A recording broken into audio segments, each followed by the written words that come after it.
Yo. Yo, It's Friday, Cinco de Mayo weekend.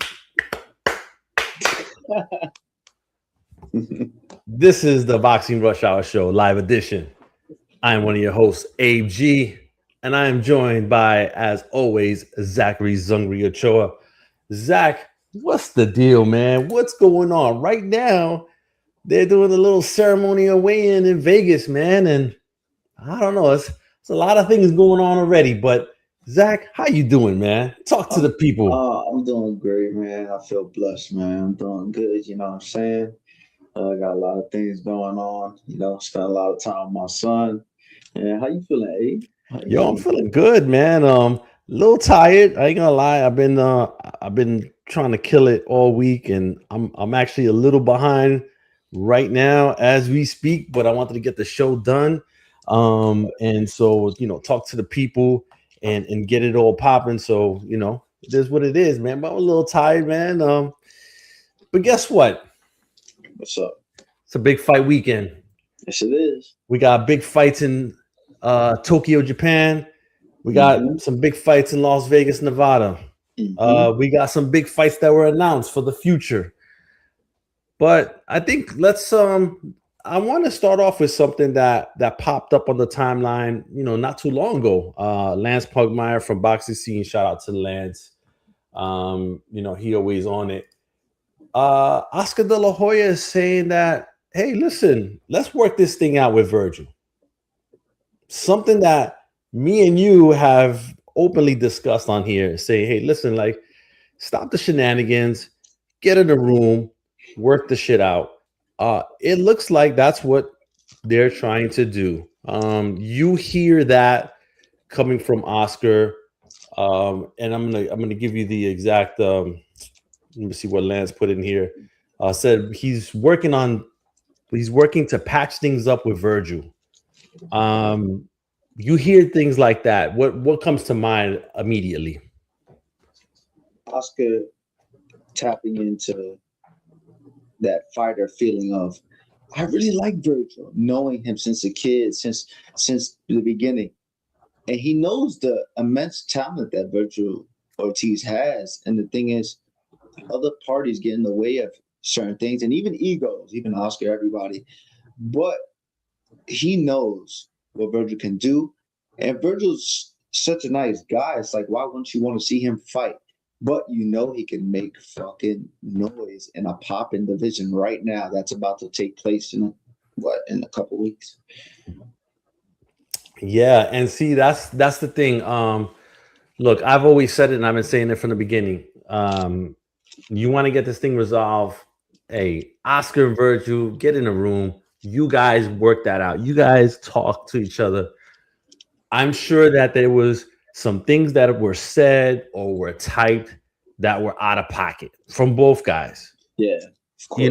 The shit happens. So, but as long as they can admit to that and say, you know what, we're trying to move forward. Let's water under the bridge. What do we need to do to get to from A to B? Like, what do we have to do to get there? And shit, I wouldn't be surprised if Oscar was like, yo, sprinkle a little bit of extra dough, on that. So, that always kind of helps remedy these types of things. That helps a lot of things, that it helps a lot of things. But with like somebody like Virgil Ortiz and his team, of course, his team wants to respect. They don't want to be treated like shit. And then Oscar also wants respect too. For what he's done for Virgil and stuff like that. So, it's a lot of things that have to be reciprocated from each other, and that main thing I believe is respect. I know that for a fact. Yeah, no, for sure. And listen, talking about something else that Oscar was involved with this week, they had that hearing in DC with the Muhammad Ali Act. And look, between him and Nick Khan, they both had a couple of points, but also made some statements that weren't necessarily true, or that were not that were kind of avoiding what the reality was of the situation. You know, Oscar kind of went in a little bit on Turkey, but in my mind, I'm like, you were taking his checks, you know, in like, you know, this is the situation. So, but then on the other hand, it's like, I get what he was trying to say. I didn't like that one of the senators was like, yo, you know, trying to get WrestleMania over here, whatever. That's crazy. And you know, and I think we had touched on that last week, but Yep. I think it was important that look, more and more people are talking about it. At the end of the day, the shit's gonna get passed. We just have to figure out, you know, what boxing looks like. If people choose to sign over there, then hey, it is what it is. Like, not tripping. Boxing is boxing. I think that as long as fighters are getting paid and are staying busy, that's a good thing, right? We don't have to necessarily be like fanboys of one or the other. I think that as long as people get opportunities, that's all that really matters, man. And speaking of opportunities, I spoke to Edgar Berlanga this past week, and he was talking about his opportunities with Zuffa and everything. But we had a deep conversation, and the conversation was really good. I'll be posting that up on the website next week, so that's a little teaser for everybody. But I didn't get the Showtime Edgar Berlanga. I got Edgar Berlanga, and I really appreciated some of his honest answers and some of the things he had to say. So fightsatw.com, that's where you'll see and read the things that Edgar had to say to me as we talked about a variety of things. I think we spoke for like a good 30 minutes, good 30, 35 minutes. So people gotta understand, you know what I'm saying? Like past all the boxing stuff, like not even the boxing stuff, the shenanigans that, you know, Edgar does, the rapping, all this shit, whatever. He worked hard to get to where he is, and he deserves every bit of whatever money he makes because of the work he put in. We've seen it, I've seen it since a kid, all that stuff. You know, it's just, do you want to be here for the short time or a long time? And that's his choice. Yeah, and we spoke about that. We actually spoke about what you had brought up, and I told him that you had mentioned it about him, you know, kind of blowing up, and he touched on why that happened and how that happened, and it made sense when he talked about it. So I appreciate you bringing that up, and obviously all of that will be on fightsatw.com next week, along with let me see, something on Price Taylor from Brooklyn, the heavyweight. That's 11-0. He's an exciting fighter too. He's excited. You know, he's not super polished, like I said, but he is exciting, and he wants to fight. And he's nice, man. He's a nice dude, bro. Like, he's funny, he's cool, he's got his own character. I like that dude. And he's fighting on the zone under the Angelo Leo versus Rais Alim title fight on the zone, Salida Promotion. So I'm gonna have something on Richard Torres coming up, and on Richard Torres, that's gonna be cool, man. Yeah. Some good stuff there. He's always into some new shit, so you know, we talked about that, and I got something on with Jamel Herring, who's fighting for the featherweight bare knuckle BKFC title in May as well. So we cooking a little bit over here, man. I like how you're getting the relevant guys, the undefeated guys, the guys that are right there at the top. Then you're getting the guys that were right there at the top but doing their thing in something else. You're covering all. We're getting a lot of everything, that's what it's supposed to be, not dick ride just one part of the boxing world, which is corny. You know what I'm saying? Yeah. And I'm also, I appreciate that. I'm also scheduled to talk to Thomas Schreiber, the ring announcer, which I didn't know that he was a wrestler in WCW back in the day, which is interesting. So we're gonna talk about that. And on your alley, man. Yeah, so we're gonna talk about that and his, you know, ring announcement. He's flying over to England on Tuesday for the Fabio Warley fight. Is it Fabio Warley? Yeah, Fabio Warley versus Daniel Dubois. So Yeah. that's crazy fight, man. Yeah. I can't wait to see that fight, man. Yeah. So we're gonna chat it up on Monday and just kind of go from there. All right, listen. There was a couple announcements yesterday. We're gonna first get into the one that we anticipated for weeks now, probably for a month now, which is Canelo Alvarez versus Christian Mbilli. That's what it looks like for September. Mike Cobbinger from The Ring broke that news. Dan Raphael came back and said, "Oh, the contracts aren't signed yet, and they're still going over details, whatever." But the fight is going to happen. Pretty much, it's going to happen. It's the fight that we both knew that was going to happen for these reasons. It's the biggest name that he can fight. Turkey is not paying Canelo $40 million to fight no seaside guys. Plus a non-title fight, you know. Yeah, and a non-title fight. It's not happening. This one is for the WBC title because Mbilli is the champ. And it makes sense. The Mbilli style should mesh well with Canelo. And if Canelo still has something there, then he could potentially come out of this looking like a monster. Yes. Because Mbilli will be there. He'll be there. He's coming right through the front door. He's not William Skull. I'm going to tell y'all that. Yeah. Same complexion, all that. No. Not William Skull. It's not. It's like Canelo's fighting the same type of guys. This fight is not. This guy's going to be here to fight. Canelo had another guy he's fought a couple fights ago that was really tough that they expected him to knock out in Mexico, his first fight in front of everybody, and he couldn't get him out of there, and it was a tough fight. But the way this excites me is because you're actually going to see Canelo engage and not get like outboxed or a guy moving around and stuff. You're going to see Canelo engage. Is his timing there? Is his punch resistance there? Is his power there?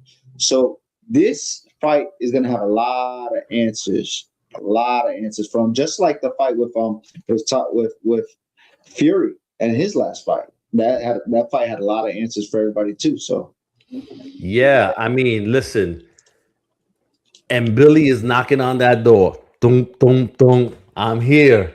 Delivery. With a bag though, with a bag opening like dude, an empty bag like hey. Doom. DoorDash. Yo, he is coming through the front door and gives zero fucks. And Billy is coming through and he's going to take it. And smiling. So I know I saw some people like, oh, who's this guy, blah, blah. Listen, the dude's been putting in that work. He's just been putting in that work in Canada, in which if people are sleeping, they're cooking out there.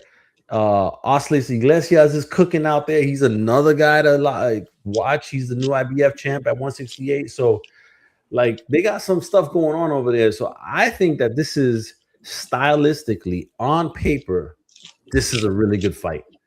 Or I should say it's a really entertaining fight.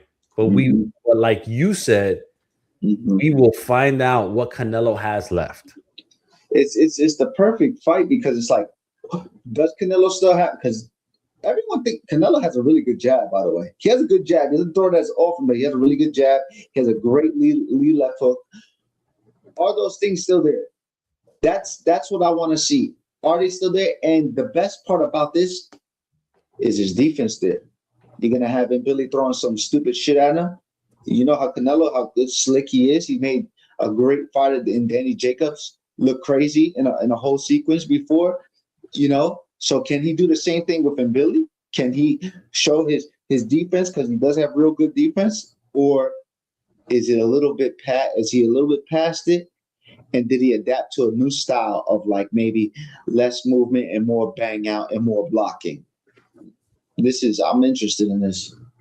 Yeah. And listen, I'm gonna as you're saying that, I want to see if maybe we can get this audio up. Okay. I'm just gonna. I hear something. I hear something. Yeah, yeah. 6 pounds. What's up? What I'm gonna do is I'm just gonna have this up here, and then hopefully I'll see what they look like. But right now, Zurdo and Benavidez is doing the ceremonial weigh-in, and we'll get into that because they already weighed in, and I have some thoughts on that. So yeah, Canelo and Mbilli. Any last thoughts on the fight? And do you think that this is a Vegas fight, or you think it's going to Saudi? Oh my gosh, this got to be in Saudi. Nobody wants to go see that in Vegas. You don't think so? In September? And Billy? Oh, you're talking about September. Okay, Yeah. Okay, yeah, Vegas fight. Yeah. Yeah. Like in September, you got the Mexican holidays and all that type of stuff around there. Yeah, definitely a Vegas fight. Vegas fight. They'll be fighting. Yeah, it's gonna be. It's all I see is I don't really see like. I just see fighting with these two. I just see them banging it out. Yeah. I see Canelo being the more of the smart one though in the beginning, and then Canelo's gonna be like, all right, let me try to take him out if he can't, because Mbilli ain't no pushover, bro. He's a fucking tough guy, man. But yeah, you're right. It is a Vegas fight. You're absolutely right. And listen, especially because Lance Pugmire, again, he was reporting that Mayweather Pacquiao 2, not only is it not going to be at the Sphere, but now they're talking about doing it a month earlier in August. I mean, you should to get how much juice you can squeeze out of it. You putting in that September does no justice. Not with Canelo. You're gonna be, competing with Canelo and stuff. Even though it's supposed to, Mayweather Pacquiao bigger than. No, you got guys that don't even care about that, and they're gonna go see Canelo. So putting it like in August, that's cool. People fresh off the summer, you know what I'm saying? They go to a cool fight. Is it still gonna be in Vegas? Yes, on Arena or something like that? one of the MGM properties. Okay. Yeah. Now I'm gonna tell you though, like if they're smart, they'll start looking at probably like maybe the first weekend of August and not run into like closer to the end of August. And this is why I say that. Why? School starts in the middle of August for the kids. I knew you was gonna say that. The fan base for Mayweather Pacquiao are people like our age. Yeah, they got kids. You're right. They're not traveling when the kids just starting school. They're not. So catch them. Huh? They don't got tickets yet on sale. Nah. They don't got none of that. So I'm just saying, man, something to keep in mind. That's stuff, man. I gotta start thinking about stuff. I'm just saying, this is the reality of the situation. All right. The other fight that they announced, unofficially, but they're going to announce it, I think today, officially, in a couple hours, is the return of Earl Spence Jr. He will be fighting Tszyu. Let's go. Or as Jermel Charlo would say, Tim the Zoo. Your voice was a little good there. You might have to do some practicing, man. They might have you as like a little, commentator. Yo, let me tell you this. First of all, before we get into the fight, I saw that Jermel, I don't know, he tried to bury Spence a little bit. He was talking to Custer, and first of all, he picked Tszyu to beat Spence. Wow, okay. And then he kind of was like, what's Spence gonna do? He's gonna have his hands up, not moving his head, kind of this, that. He kind of like gave a little bit of like a breakdown a little bit on the fight. And I was just like, man, feel like it was all good just a week ago. No, it ain't all good just a week ago. Yeah. So I was just like, man, but this fight is going to be formally announced here shortly for June in Australia. So Spence, it'll be a big deal in Australia. The buzz might not be like big fight buzz here, But I have to assume that in Australia they're gonna pack him in. They're not doing no rinky-dink arena. It's gonna Not be a for Earl big spot. Spence with the Zoo fight. The Zoo fights himself. He's a superstar himself from his dad and for putting him in his own work. He's a big star over there. He packs places like crazy. Whether he loses it or wins. So guess what? Him and Spence is great, and it's big entertainment. And Spence is a superstar in boxing. You understand? Shoot, if George Kambosos can pack arenas over there, you don't think Tszyu and Spence can? Come on, Yeah, man. yeah, On the undercard fighting. Who knows?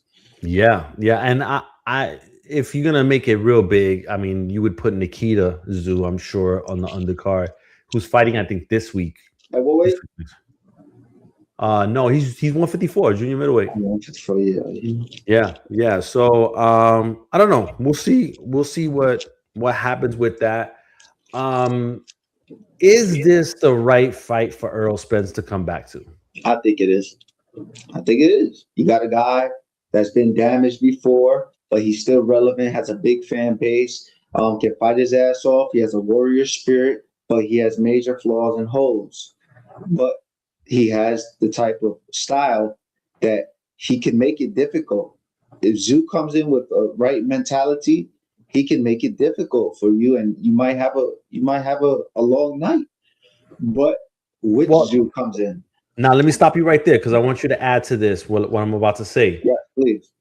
He not fired, but he let go of the Cuban coach from Miami after one fight, and now is training with Jeff Finicky.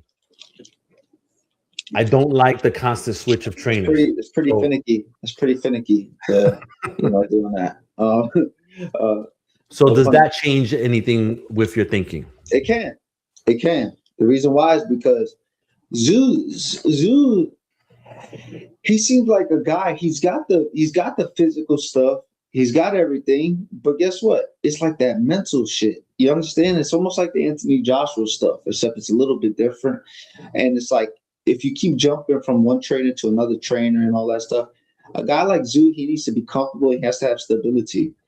Doing that doesn't really show stability. You're going to be learning on the fly with a new trainer. He might be telling you to do a couple more sit-ups than you're used to doing. This is all going to be different for him. Earl Spence is very smart. He's very smart, and he's not going to go to a trainer that he's not going to be comfortable and vibing with off the rip. And those trainers he knows is going to just not change too much with him, just polish him and keep him on point. This is a big difference. You got a guy Spence that's been around the block for forever. And then you got Zoo. He's been around the block with his dad and stuff, but he's more of like independent where maybe I should try this. So that's why I do favor Spence a little bit more in this fight than Zoo. Yeah, man. I think, listen, if Spence is going to come back for a fight that is not like a super duper fight, then this is the right one. Now, I do feel like Zoo is a little bit of a shell of himself. I don't see the same Zoo that beat up on Harrison. I don't see that no more. Oh man. I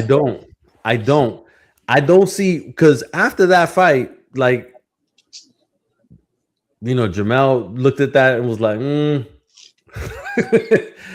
Then Jamel got hurt, and then he took the Canelo fight. You know what I mean? Like, I'm not saying anything. I'm just saying. He looked like a monster that night. After these Fundura fights, he hasn't been able to get that version of himself to come out anymore. I don't know if he can. I think that version is done. I'm gonna be honest, man. His first loss was vicious. That was vicious. But what was more vicious was the Fundora fight. And the reason being is because if you get knocked out, you get knocked out. You get stopped, you get stopped. You quit on the stool. It's totally different. That it says miles of what you can be. Your future fights can be foreshadowed even easier. You know, it says a lot, man. He's got to be going through some real shit because guess what? Not even Anthony Joshua would ever quit in the corner. He'd rather go out on his shield, bro. You understand? And not saying they're the same type of person. I was just comparing them to guys that been through a lot mentally right now with certain losses. And man, Tszyu got to be right because Earl Spence is training very militant, and he's not training to have like a nice little win. Every time Earl Spence trains, especially a fight like this, he's training to hurt you bad. You understand? But does he still have the tools? Yeah, and listen, he's got a lot of questions to answer on fight night, right? But if he answers them, he puts himself right back into a super duper fight payday, whatever. You know what I mean? So I think it'd be interesting. I think it'd be interesting to see how that looks, and then kind of go from there. But that's happening in June. Now, what do you think? Do you think that he'll be immediately calling out Fundora because that's on his side of the team? That side of the block. Fundora is easier to get to. What do you think? Depending on his performance, maybe because that's a rough fight. Yeah, honestly, I wouldn't be surprised if we get the Jamel Charlo Spence fight. Big on big. All Texas showdown. Big on big. I'll be there with my steaks. Big on big. Yeah, but what would be even bigger? I think Virgil versus Errol, end of the year. That's crazy. Dallas. That's crazy. Dallas. Yeah. Dallas will show up for that. Crazy. Any of those fights, man, to be honest, but that Virgil, sheesh, if he's still, running through shit, yeah. Right now, the arbitration date is set for July, mid-July. Now, I think that hearing what De La Hoya has been kind of telling Lance and them, I wouldn't be surprised if they come up with a resolution before that. Prior to yeah, I would not be surprised. So we'll see. Can Virgil, come back into the ring by September and maybe get on that Canelo card? Who knows? I want to see him fight already, bro. I want to see him fight Charles Conwell or somebody just come back and fight. I think that's going to be his comeback fight, to be honest. Yeah, I've been saying that too. Somebody said that Conwell got one more fight left on the Golden Boy contract. Now that might be it. That might be the one. The one. So, all right, listen. We got a big fight in Japan. I know a lot of people ain't rocking with it. I've seen some stuff out there saying that this fight has zero buzz. Nonsense. I've seen videos of people where they were showing newsstands because in Japan they still believe in that stuff. Newsstands full of magazines of Inoue, Nakatani, mass transit, buses with the wraps. Inoue, Nakatani. I love that. Subways, all that. The country is invested. 55,000 plus will be in attendance. Period. Like that's happening. There's gonna be, pop culture, celebs and all that from Japan in the house. It's gonna be crazy. It's gonna be crazy. I could only imagine like one of the fights I think Inoue had like this super duper Japanese rock star guitarist walk him out. I don't know who he's gonna have this time. Probably, one of those boy bands we don't know. People that we don't know. It's like Yeah, but crazy. But listen, this is the big one, man. The weigh-in yesterday. I don't know if you got to see the photos. These two dudes. I did. Yeah, I did. Yes, I did. These two guys are in incredible shape. One thing that I would say though, Inoue did look a little bit more sucked in than Nakatani. He looked a little bit more sucked in. I mean, you gotta maybe you can say that maybe because he's standing next to Juto, but it's because Juto's taller than him, man. Yeah, when they were facing each other though, like you could see it there. Look, you see the little C on there. Yeah, but Inoue he's not a big guy. He's not big, man. He's not. He's got a lot of power though. He's not big. But I wonder if maybe this time around it was a little harder to get down to 122. Oh, do you think that? I think that. You think he outgrew that, and maybe he'll get one more or two more fights and end his career at featherweight? Yeah. Wow. I think that the move to featherweight is sooner than later, for sure. I think if he beats Nakatani, he's going to featherweight, unless Turkey's giving him the big bag to fight Bam Rodriguez. But outside of that, I think he's going to featherweight. He will not fight Bam Rodriguez. He is retired. He will retire after he beats Nakatani, man. Well, listen, Bam is signed to Tekken promotions, and listen, man, I like Bam. That's my guy, man. Listen, I think that fight could happen. It can though. I think it can happen. But let's get to the main event though. Juto ready. Both of these guys locked in, bro. They locked in. They just seem different, man. The aura, the energy just seems different on a higher level, man. What did you take out of seeing these guys yesterday, if anything, when they stepped on the scale in front of like what seemed like thousands of light bulbs of cameras flashing? I saw hunger. Like these guys not are just literally hungry, but like hunger, bro. Like they know that this fight literally dictates everything about their career. From all the past fights and all that stuff, that's cool. But all them fights led to right here. And so this is the one that's like, okay, who's the best of this era? Who's the best in this Asian market? Who's going to prove that they are the official king? Since this fight has been brewing for a very long time, and thank God you didn't get to wait till one guy is super old or one guy had a loss and all that type of stuff. Guess what is happening right now? So I see both of them hungry, but at the same time, they know they no matter what, they have nerves because Hagler and Sugar Ray Leonard were both nervous before they fought and while they fought. And I've heard it in documentaries. So yeah, they definitely got nerves, but they're locked in, bro. They're ready. Like this is more than this is literally for their people. Yeah, and listen, it's crazy because they both have identical records. They're both 32-0, which is crazy. Inoue got 27 knockouts. Nakatani got 24 knockouts. Mm-hmm.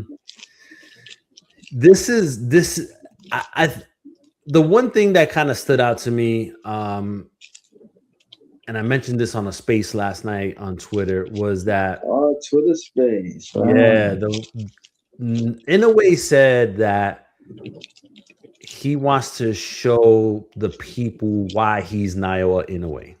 Oh. Now, I started to scratch my head a little bit because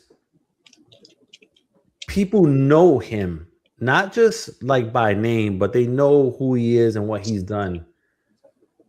I don't know why he would think that he would have to still prove himself. All right.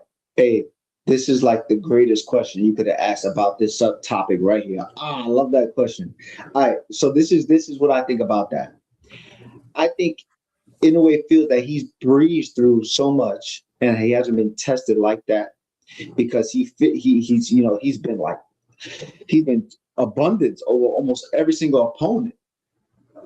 But the best part about what you just said that he said was that he wants to prove, which means this is not going to be lackluster. I'm Inoue, whatever. No. I need to still prove. For a champion to still want to say he wants to prove, That's Terrence Crawford type of shit. That's Andre Ward type of shit. Are you still getting out of your bed with your silk pajamas? Are you ready to go for a run? Inoue is locked in, bro. Yeah. And listen, on the flip side, Nakatani was like, yo, I'm gonna show the world my story, who I am. You know, listen, man. Listen, this Hey, what do you see? Like, do you see this becoming like a big fight documentary after the fight, like a couple months after the fight, then doing a, because they have to have cameras following them all over the place, because I could see them turning this into like a little mini series or a show or even a comic with how their culture is. It's gotta be like that. Depending on how the fight goes. Like if Inoue knocks out Nakatani in the first round, but if it's a great fight, this has all the chance to be something even bigger than that. I absolutely believe that 100%. If they're smart, what they're doing is they're capturing footage in Netflix, anticipation all of that, yes. And then what they'll do is they'll put it together, they'll shop it around, and Apple TV. This is something that I could see Apple TV getting involved with, or Amazon, but yeah, I don't disagree with you. I think that if you want to continue to spread what that Japanese culture looks like, and in Japan specifically with boxing, like, you do that, you package that up, boom, and you put that on a streaming platform for everybody to see, and it'll do numbers, bro. Even if it's just Japan, it'll do numbers. It'll be super numbers. Yep. Yeah, it'll do numbers. So couple things that I saw, I sent you a video of them hitting that heavy bag. One of the things that I saw, and Adam Abramowitz, he writes for The Ring, he had mentioned that last night, that Junto, can be wide at times. And when he said that, it reminded me of something that I saw with Inoue hitting the heavy bag. He was going through the motions of doing these like slanted uppercuts from an angle. Yo, man, we giving up the game plan for all these people, man. Come on, man. Yeah. And I feel like he was doing that, going through those motions, because that's going to be a punch that may be there if Nakatani is wide in certain points of the fight. And if he lands something like that, oof. it might be trouble, man. But listen, don't sleep. And on the flip side, and I'm going to ask you something about this. Nakatani has almost perfected this in his style, and it's something that Rudy Hernandez really drills in him. When he throws those overhand punches, he really turns over those knuckles. Yes, he does. And comes down on there. Yes, now, he does. I'm going to ask you, when you see something like that, what is the difference of impact with somebody that is turning over their knuckles and coming down than somebody hitting you like a cross or maybe straight? All right, so basically it fucks with your whole nervous system. So your nervous system, we're used to getting hit this way, boom, boom, boom, or sometimes boom.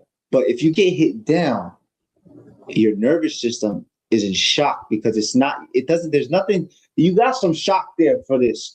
Down here, you don't really have any shock.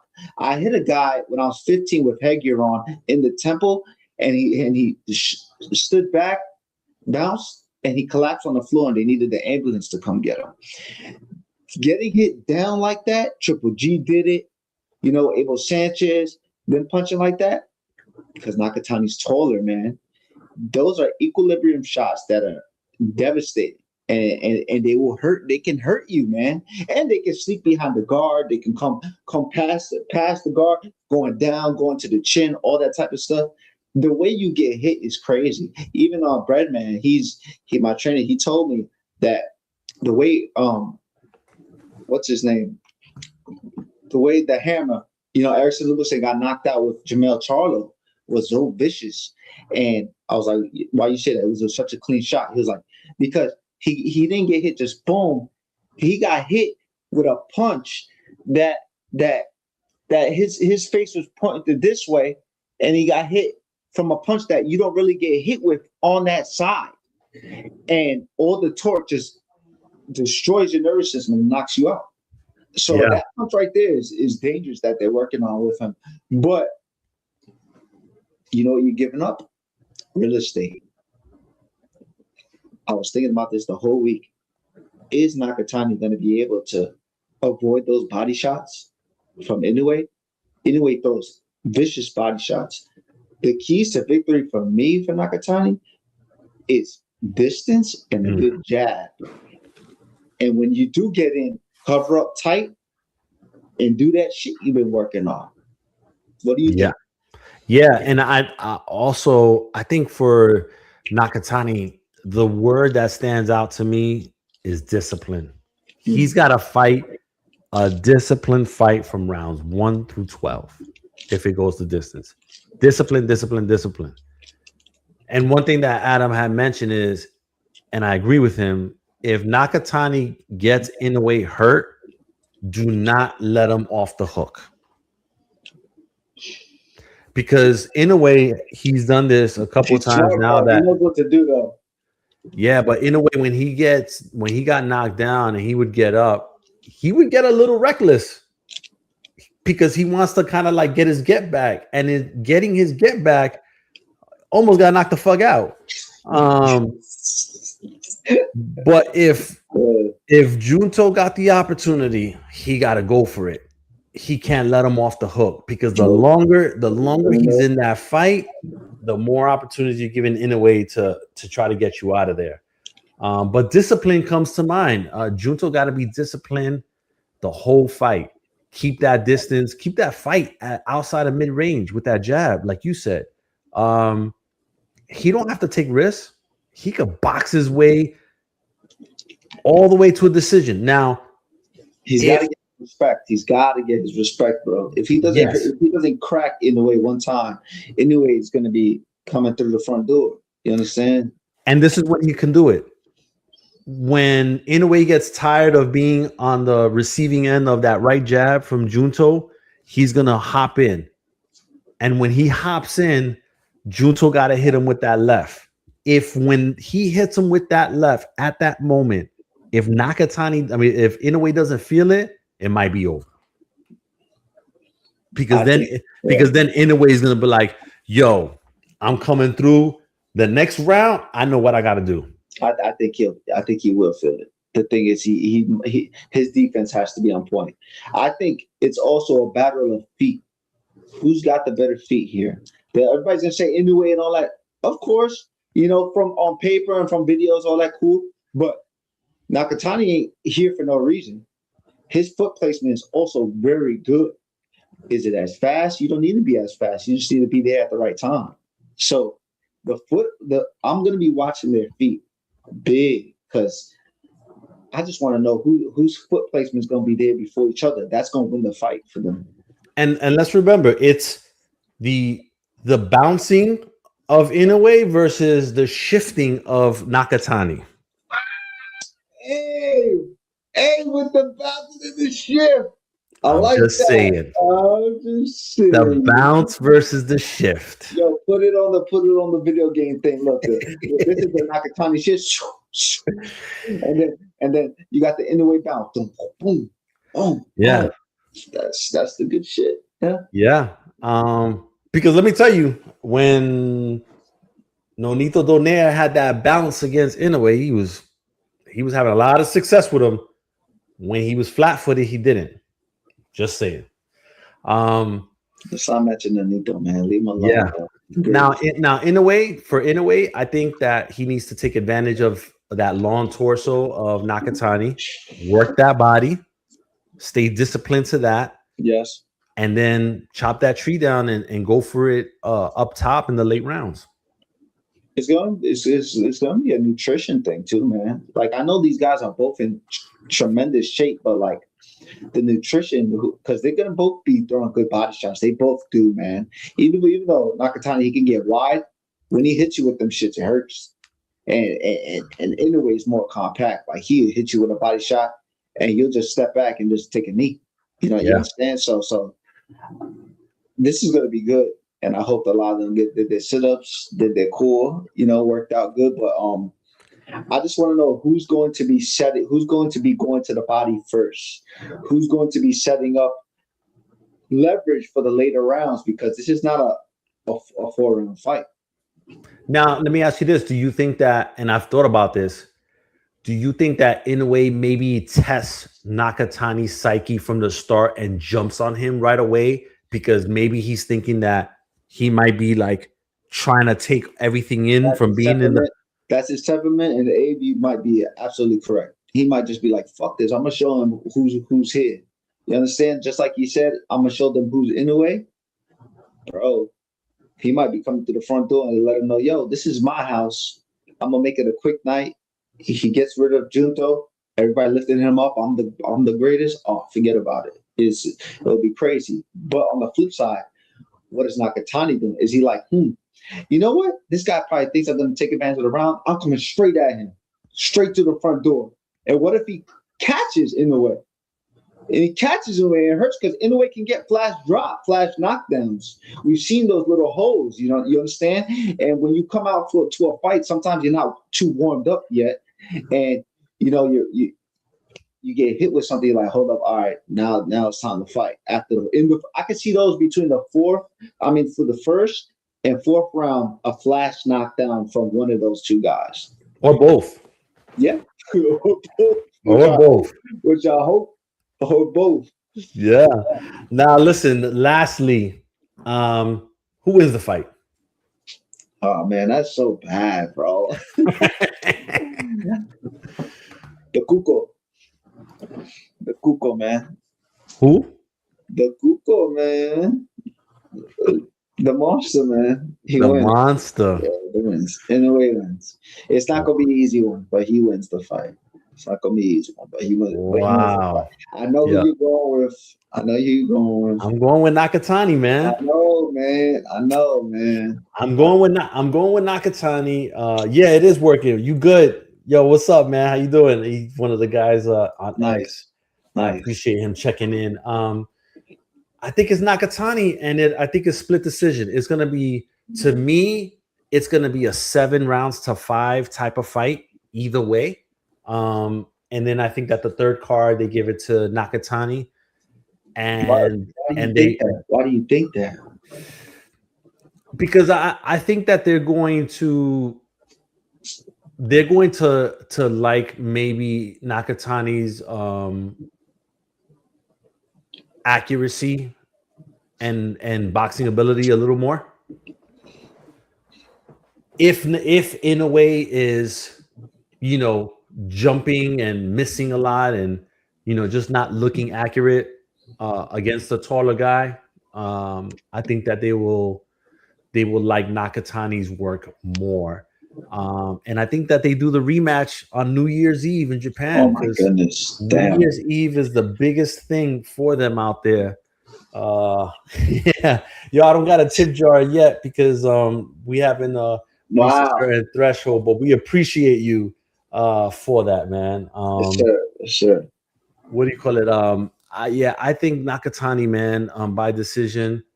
And I was being funny last night, but I'm also kind of being like for real. I wonder who the Yakuza wants to win. Oh, man. Because listen, No. There's big money, bro. There's a lot of money behind this fight. And legally and illegally, it's going to be crazy. The amount of money that's going to be. We've got guys that. You got to understand something. There's a difference between American boxing and like Asian boxing and sports. You got these people that they show up not flaunting just to look. No, they got it. They got it, and their pockets are super deep. And they're betting legally and on the back end, bro. So who knows? who they want to win. It's like, oh, we need this fight to be close, or we need Nakatani to win so the rematch can happen, and we can make even multi-million more dollars later on. Yeah. I don't know, man. I don't know. I think they might want Nakatani to win, because you think Inoue is going to want to? No, he's going to want a rematch immediately. Now, there's no rematch clause. Oh shit! I was going to ask you, since you know about the contracts and how much they're making and all that stuff. Yeah, no rematch clause. But if Nakatani wins, they're gonna have a rematch. You can best believe they will have a rematch. Yeah, I'm just excited, man. I think that the main event is going to be around 7:30 a.m. Eastern, 4:30 a.m. Pacific, right around there. Do not quote me on that. But like, oh man, I missed the first round. No, I'm just listen. That's like a safe time right there. It might come on 30 minutes later, but what East what? What time on this? Around 7:30 a.m. Eastern. A.m. Oh my goodness, damn! A.m. And it'll be 4:30 a.m. Pacific. So I'll be waking up a little early. You know what I mean? But we'll see. We'll see. You know how it works out. But let's get into the Cinco de Mayo. David Benavidez versus Mbilli-Zurdo Ramirez. But before we get into that, real quick, Jaime Munguia versus Resendiz, not getting a lot of attention, but that's a sneaky good fight right there. That's a bomb burner. And we're gonna find out if there's no defense in that fight at all. We're gonna find out if Jaime Munguia has anything left. Me personally, I think we've seen his best days already. And I think that Resendiz might get him up out of here. Oh, that's a bold statement. Yeah. Wow. I think he might get him up out of here. I love me some Munguia.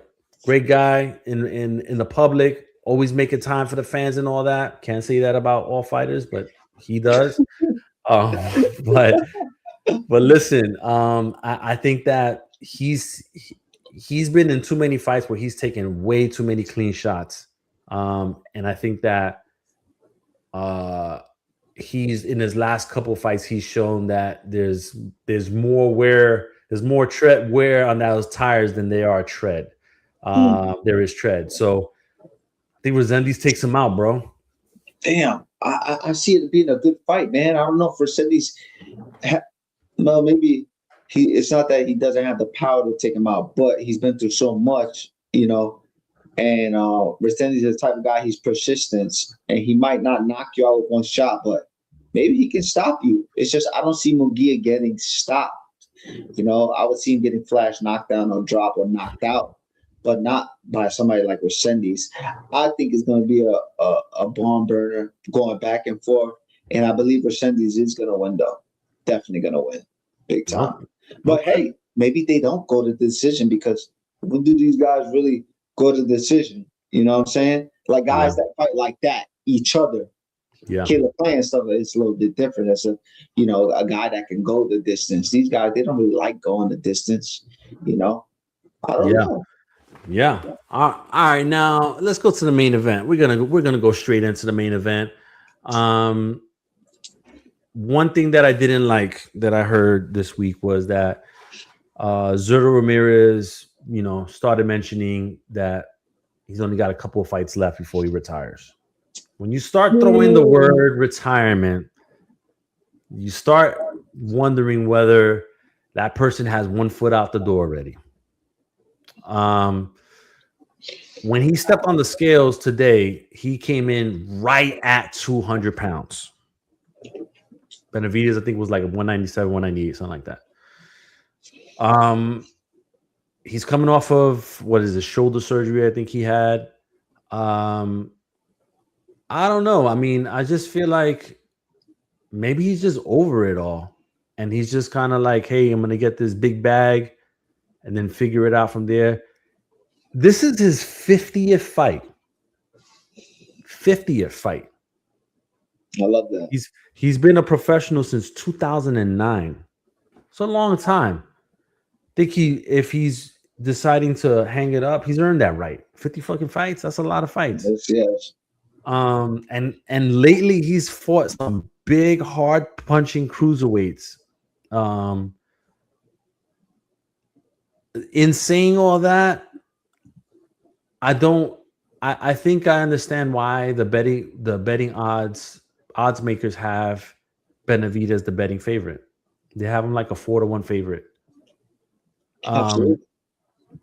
Even though Zurdo's the champ, even though he's been at cruiserweight longer, I think that they're just leaning more towards the younger guy with more speed. And listen, they've sparred. Somebody says something like 100 rounds together. That's not light work. It's not light work. It's These not. guys know each other, and they put a clip on one of their sparring sessions. Golden Boy did. They put it up on social media. They crazy. When watching that clip, I feel like I've already got a preview of what Saturday's fight's going to look like. They're going to be in close, maybe just like right mid-range, maybe. And it's going to be exchange. Body, head, alternating both sides. Bang, bang, bang, bang, bang, bang, bang, bang, bang, bang, bang, bang. It's going to be like that the whole fight until somebody gives in, if they give it. Oh man. The thing is, he only lost against Bivol. You understand? He's never been knocked out. And can he get hurt? Yeah, but anybody can get hurt. You've seen Benavidez get hurt. You've seen Benavidez get dropped, actually, in the beginning of his career from a guy, I forgot his name. He was promoted by Floyd Mayweather. And this is a tough fight for him. You understand? I think David Benavidez has so much momentum and so hungry and so ready to go that he might just run into something from Zurdo. And Zurdo might just flash knock down him. And then David Benavidez might get up and just fuck him up. You understand? I can see some shit like that happening because when you're so eager to just like knock somebody out, get him out of there, sometimes you get a little carried away. And David Benavidez is a monster. He knows how to put his punches together, and he has really good defense that people don't really look at. But Zurdo, he does have a lot of experience. And maybe he's like, you know what? Maybe I'm tired of this shit, but whatever. If I do give it my all, maybe what can come next after this, or who knows? Is he going to make great money? Of course, he's making great money. But you got to remember, he's only lost to the guy that took away the throne from, and that was Bivol. And who did Bivol beat? Benavidez. So, like, we're talking about heavy pound for pound shit. Not everybody else, the little guys. Heavy pound for pound shit. And David Benavidez, if he wants to be looked at as a heavy pound for pound dude, like Arthur Benavidez and Bivol, he has to make a statement fighting this dude Zurdo. But guess what? I don't think it's going to be that easy, man. I don't think it's going to be that easy. But is he hungry? Is Zurdo still hungry? Because when you talk about that shit like that, retiring, you know, like that man Serrano saying, oh, you know, I'm going to be left or got a couple fights and stuff like that. Are you really there fully? We don't know, man, until you hit the ring. But the thing is, it's like subconsciously, you might get hit with a jab and be like, oh shit, they lied to me. What the fuck am I doing here? They lied to me. Shit. Maybe turn around. I might just take a knee. You know, who knows? You can't quit before the fight. Verbally. Yeah. Listen, man. I think speed and accuracy is gonna play a part, which benefits Benavidez. Zurdo is, for a big guy, he is awfully quick on his feet at times, like a little bit sneaky. He likes to turn folks around, and he'll do that quick. He'll get you, flip you around, and all of a sudden you're on the ropes. You're like, what the fuck happened? You know, and he's done that with bigger guys. So I think for Benavidez, if he keeps Zurdo on the back foot because Zurdo likes to clam up when he goes on the back foot. He doesn't really throw a lot. He clams up. But if WBO title. Yeah. if he does that, I think Benavidez can get an easy decision. Not an easy, but he can get a decision. If Zurdo can like maybe keep the fight on the inside and not allow Benavidez to extend those arms just a little bit, and use his size, lean on him, hold him. Because I'm gonna tell you something right now. Zurdo's gonna be like 235, 240. I'm gonna tell you that right now. He's gonna be that size. He's gonna be heavy. But you got to remember, he is taller than David Benavidez. He is taller than him. And unless you're talking about the Tyson Fury tactic where he does use his mass to be on him and lean on him, that's actually a really good strategy because David Benavidez, he's not a small guy either, but they both have the same almost length in arms. One is 75 inches. I got it right here. One is 74. It's crazy. The big thing that stands out to me right here is when you got David Benavidez, who has 167 rounds under his belt, and you have Zurdo, who has 313. It's almost double. And he's only 4 years older. You know what I'm saying? He might have some tricks that David Benavidez hasn't seen. You understand? So, yeah, he might do some spinning around shit, some veteran stuff. But David Benavidez is so woke right now that he's preparing for every single little thing that I don't want him to make a mistake and get hit with some shit because he's thinking too much over prepared, like too anxious to win. You understand? Yeah, but this is the other thing too, though. After sharing 100 rounds with somebody, how much different can you be? Okay, so you got a good point. I've shared rounds with a lot of people, and years later, when you share rounds with them again, sometimes they fucking level up, bro. And it's like, oh shit. It's like, oh, or sometimes they're like, after the first 3 rounds, you're like, oh, it's over. It's over. I already know what he got. I already know the sweet spot. He's still a sucker for it. You understand? You gotta know something. When you spar or fight somebody that you fought or sparred before, bless you. Excuse me. Yo, they might come out different, but you gotta test them to where when they're tired, because a lot of guys, when they are tired, they go back to doing the same dumb shit they've always done. So you'll see that in the later rounds. You're gonna see the later rounds. You're gonna see the young Benavidez, and you're gonna see, yeah.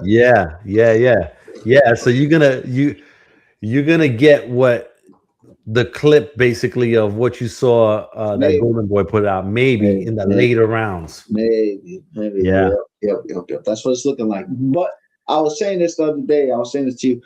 Zurdo Ramirez, his head is he's got a big dome, bro. And David Benavidez, he doesn't really miss too much. So I don't know what kind of defense Zurdo's gonna use, but Zurdo does have good feet. He does have good feet, Let me tell you, man. The only thing Zurdo's a big dude, bro. He's probably as big as Dubois when you put them next to each other, and he's not on fight camp. Trust me, man. Like I see this guy all the time, and I'm like, bro, how does he? It used to amaze me how he made super middleweight, and I was like, how does this dude? So even with these last few fights, he's probably losing like 35 pounds to make weight, bro. Oh my gosh, that's crazy. Yeah. So in that camp, he trying to lose it. Man, I don't know. I think it's gonna be a good fight. At the end of the day, what happens? At the end of the day, David Benavidez does win, and he makes himself a name in the heavy pound for pound list, big time. And he's got to fight Bivol.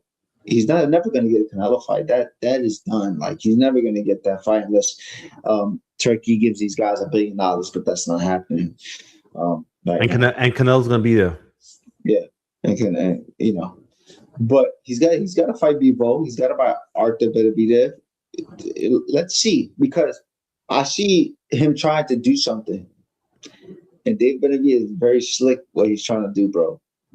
He's going to cruiserweight, and he's testing the waters. He's going to try to get a heavyweight championship. He's going to look for the weakest opposition, and he's going to try to get a heavyweight championship.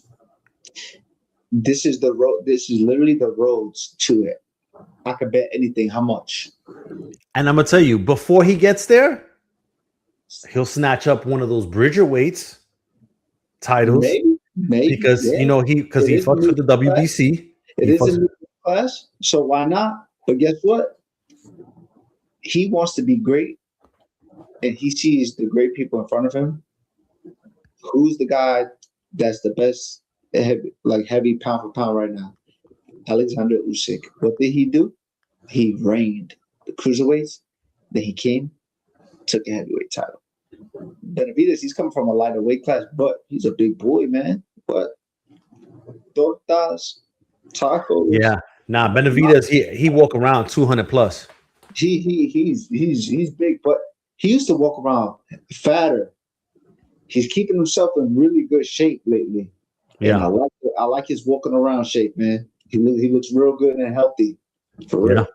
Yep. Yeah, and that might, part of that might be, him spending a lot of time in Miami, man. He don't want to be walking around them sidewalks, not looking right, even though he got a lady and all that. But I'm just saying. Yeah, I'm just saying.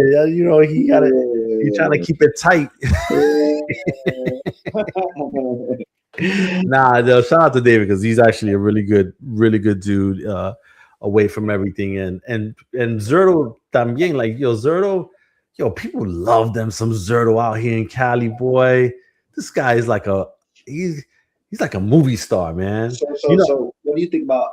I think the way you talk about Zurdo is almost the way you talk about Jaime Munguia. So explain that. Like he just like organically navigates through the Southern California area, and people just know him, and people see him, and people receive him, and they're like, yo, this, that, third, and he's just like one of the dudes, you know what I mean? Like, he'll be at the taco stand or whatever, just chopping it up with people, and just people fuck with him. And he's got that look. He's got the big bushy black hair. He looked like a novela actor, right? Like, and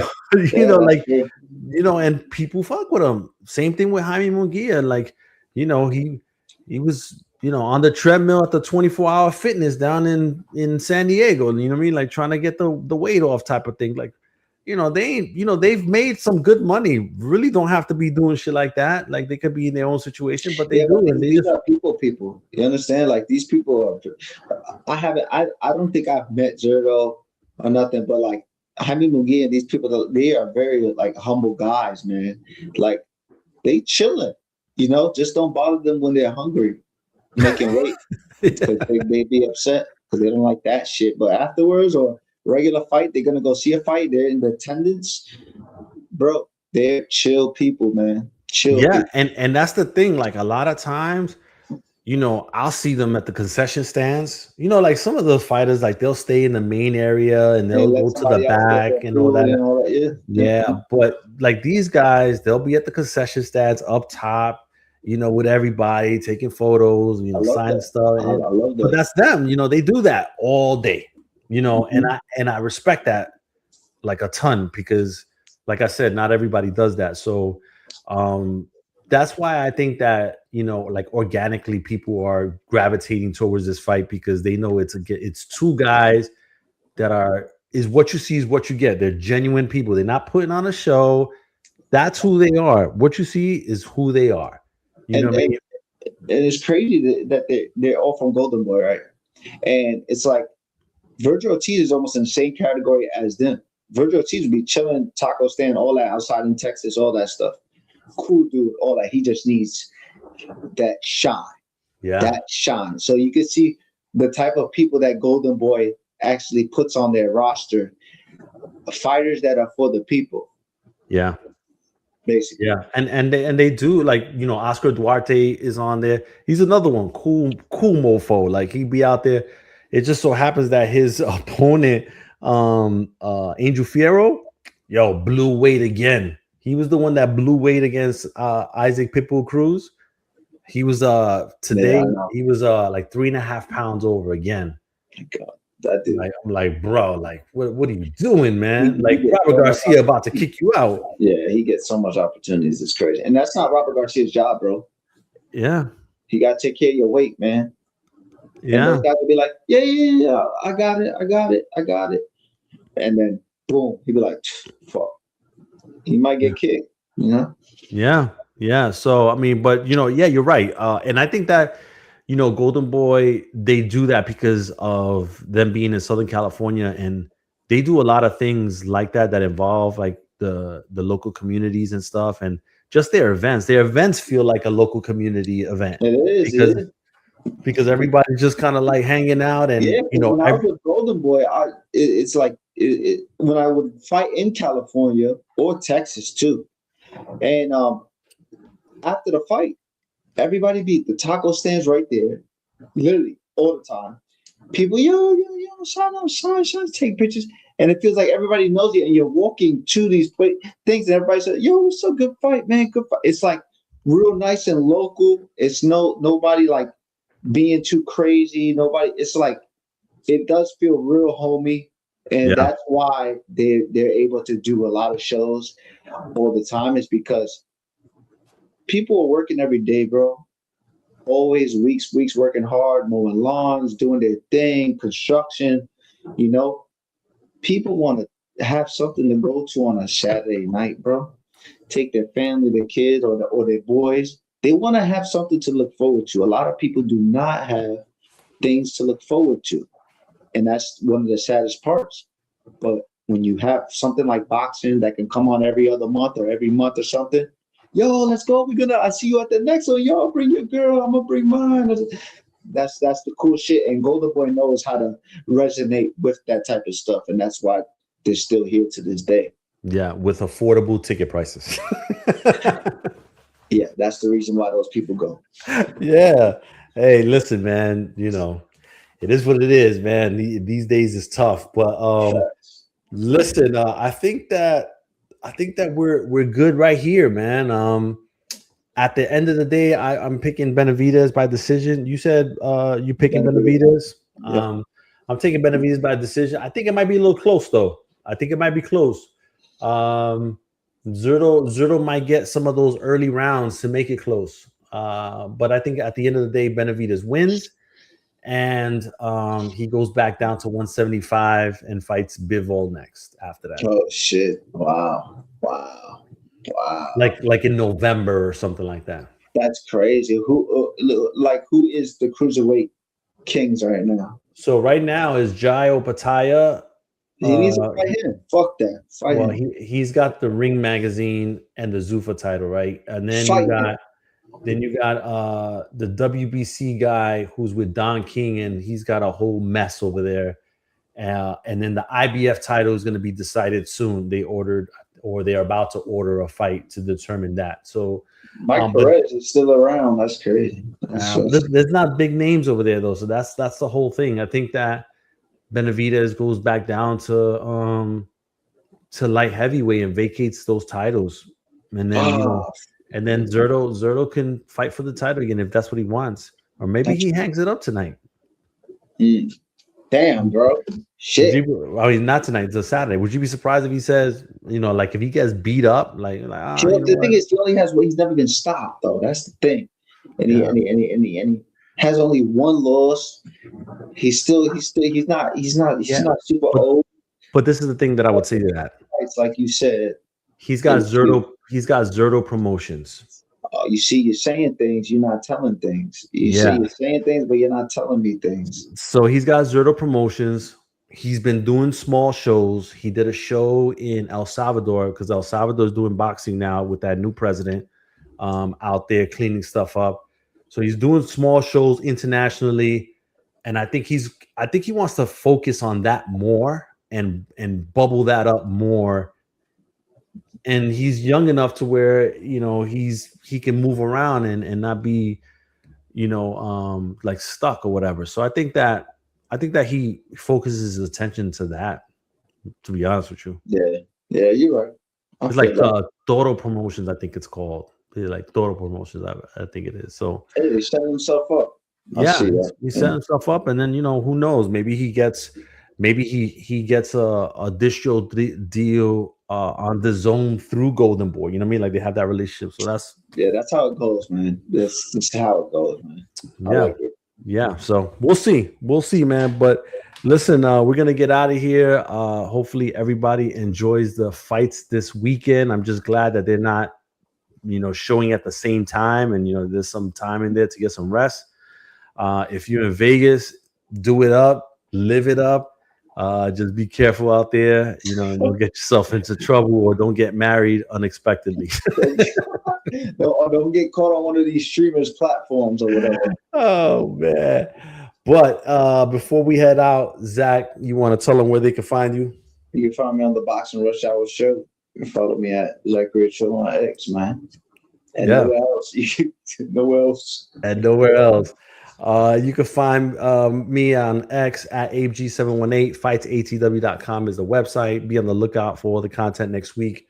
And I think we're gonna come back on next week and talk about the heavyweight battle between Fabio Worley and Daniel Dubois. Should be a good one. And then whatever else they got cooking out there. And then I'm gonna touch on David Morrell. He's gonna be fighting on that card. That's gonna be cool.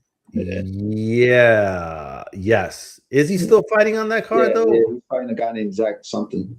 Okay. All right. Yeah. Well, we'll talk about that then for sure, and then break that down. So, let me see. Shout out. Thanks again, fellas. Really appreciate the fight. Thank you, man. I appreciate it. We're gonna get up out of here. Thank you for tuning in. Till the next time. Peace.